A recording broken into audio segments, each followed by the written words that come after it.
गुण स्वर संधि आपकी होती है जिसकी परिभाषा है यदि किसी ए आ का मेल किसी ई से होता है तो उत्पन्न विकार ए होता है, यदि ए आ का मेल किसी ऊ से होता है तो उत्पन्न विकार ओ होता है, और यदि किसी ए आ का मेल री से होता है तो उत्पन्न विकार अर होता है। यानी हमारी इस संधि में भी 3 कंडीशन बनेंगी। वो कौन कौन सी? पहली कंडीशन होगी हमारी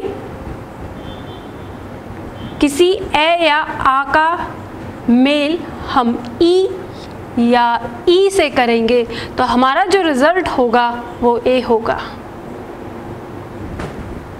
ठीक है, इसमें हम इसका एक एग्जाम्पल करके देखते हैं। इसमें जैसे हम एग्जाम्पल देते हैं देव प्लस इंद्र, इसमें हम संधि करके देखते हैं तो हमारा जो अंतिम वर्ण है यहाँ पर वो क्या है? आ, और यहाँ प्रथम वर्ण हमारा क्या है? ई। तो हमने यही कंडीशन देखी है, तो इसको देखेंगे जब इन दोनों का मेल होगा तो हमारा उत्पन्न रिजल्ट क्या होगा? ए। तो हम यहाँ पे देखेंगे हमारे पास जो शब्द बचता है वो सिर्फ इतना बचता है। ठीक है, यहाँ हमारे पास जो शब्द बचा वो ये शब्द बचा। ध्यान रखना हमने व के नीचे हलंत लगाया है क्योंकि इस व में से हमने अ को बाहर निकाल लिया है, इसलिए हमने इसके नीचे हलंत लगाया है।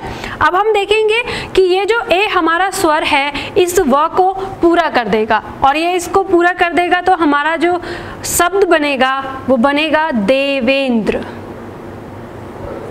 ठीक है, तो ये हमारी पहली कंडीशन हो गई ए प्लस ई की।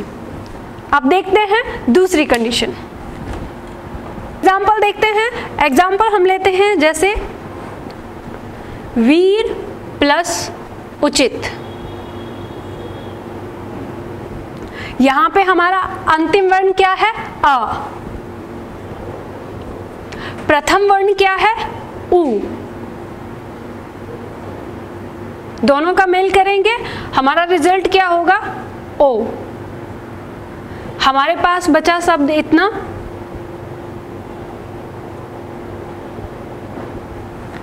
इधर हमारे पास शब्द बच गया वीर। हम फिर र में हलंत लगाएंगे क्योंकि हमने आ को बाहर निकाल लिया है। अब इस शब्द को मिला दो, ये जो ओ है ये इस र को पूरा करेगा, वीरोचित, ये हमारा नया शब्द बन जाएगा। और इस तरह से हमारा वीर प्लस उचित की जो संधि होगी वो वीरोचित होगी। अब हम देखते हैं तीसरी कंडीशन, जैसे सप्त प्लस ऋषि। यहां पे हमारा अंतिम वर्ण क्या है? अ। यहां हमारा प्रथम वर्ण क्या है? रे। दोनों का मेल होगा, रिजल्ट हमारा क्या होगा जो हमने देखा है? अर।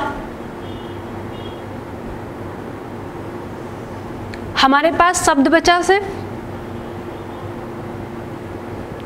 यहाँ पे हमारे पास बचा, यहाँ त फिर आधा होगा क्योंकि यहाँ पे हमने आ बाहर निकाला है।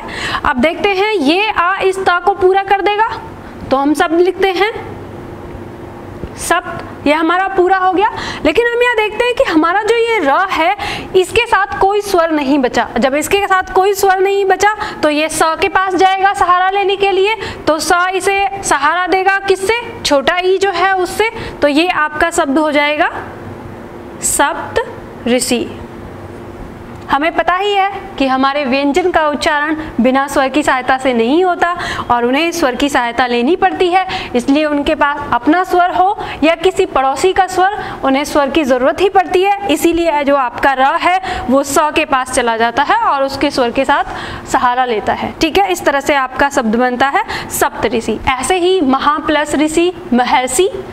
ठीक है, तो ये हमारी है गुण स्वर संधि। इस तरीके से हम गुण स्वर संधि में देखेंगे। हमने 3 कंडीशन देखी, यदि ए आ का मेल किसी ई से होता है तो ए बनता है, यदि ए आ का मेल किसी ऊ से होता है तो ओ बनता है, और यदि किसी ए आ का मेल किसी री से बनता है तो हमारा आर होता है। इसी तरीके से हम बाकी और भी जो हमारे एग्जाम्पल हैं उनको कर सकते हैं। तो ये है हमारी गुण संधि।